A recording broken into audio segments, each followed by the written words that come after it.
নাই গো শুনিলে তার ঘটনা। সারা গজল শোনাবো সেদিন অনুষ্ঠান আগামী শুক্রবারের পরে যে রবিবার দিন হবে কি মানে আশুরার 10 তারিখ। যেদিন 10 তারিখ হবে ওই দিন মুহররমের আলোচনাটা একে প্রথম থেকে নিয়ে শেষ পর্যন্ত ডাক্তাররা যেরকম ভাবে ডোজ তৈরি করে, ডাক্তাররা যেরকম ভাবে আপনার ক্যাপসুল বানায় রোগীকে দেওয়া হয়, এরকম ভাবে আমি আপনাদের কাছে উপস্থাপন করব। সেই জন্য আমার বন্ধুগণ, মুহররমের মাসের একটা ঐতিহ্য সুন্দর একটা আলোচনা আছে। ইমাম হোসেন সব শেষ করে যখন পানি পাস করার জন্য ফুরাত নদীর গেছে, ফুরাত নদীতে গিয়া ইমাম হোসেন পানি হাতে লইছে। পোশাক খুলিয়া রে ফুরাতে নামিয়া ইমাম হোসেন কান্দে বাইরে পানি হাতে লইয়া।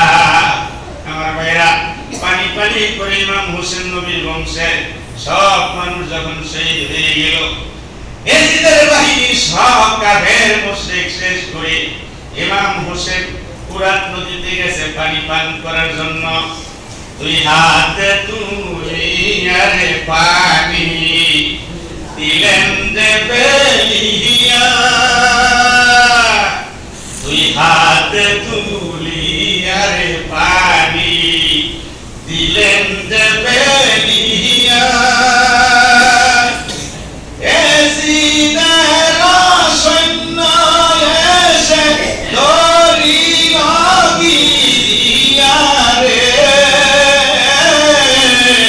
ইমাম হোসেন কান্দে বাইরে পানি হাতে লইয়া। পুষ্পে ভাবে পানি তুলছে ইমাম হোসেন খাইল। ও বন্ধু, এই পানি পেতে নবীর বংশের সমস্ত মানুষের চেহারা দেখা যায়। বর্তমানে যে আপনারা মুখশিক করেন, চুল কাটেন, সেলুনের ভিতরে আয়না দিয়া দেখবেন আপনার চেহারা দেখা যায়। আমার বর্তমান বয়স 50।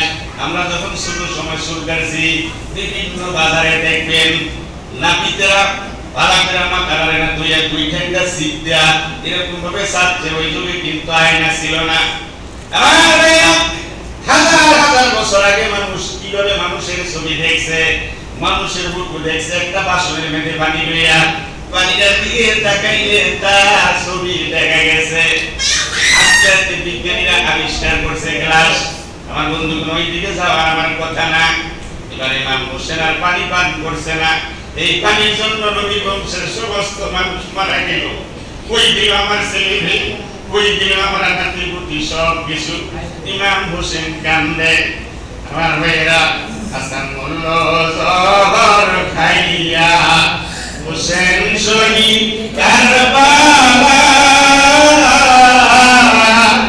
সারাদিন হইল গো বন্দি এজিদের জেলখানা।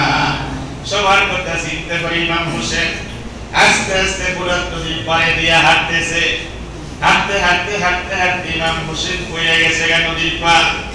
দূর থেকে সীমার লাফ দিয়া হোসেনের বুকের উপরে বৈশা যখন ছুরি চালাইল, সীমারকে ডাক দিয়া বলে, ভাই সীমার রে, আমার একটু সময় দানি 2 রাকাত নামাজ পড়বো।